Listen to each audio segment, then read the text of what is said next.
Pagpapakita ng papel ng Kongreso sa pagsusulong ng transparency at accountability. Itong inihayag ng isang mambabatas matapos ibasura ng Korte Suprema ang petisyon o Petition for Writ of Amparo ni Attorney Harry Roque. Narito ang buong detalye sa ulat ni Milky Rigunan.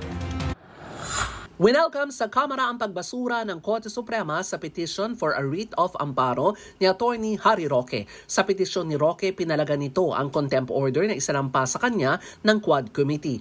Ayon kay Lanao del Sur Representative Zia Alonto Adjong, pagkilala ito ng Korte Suprema sa legislative powers ng Kongreso, lalo na ang pagsasagawa ng inquiries in aid of legislation. Sabi ni Adjong, mahalaga ang mga investigasyon sa dalawang kapulungan ng Kongreso para umiral ang transparency and accountability sa paghahanap ng katotohanan.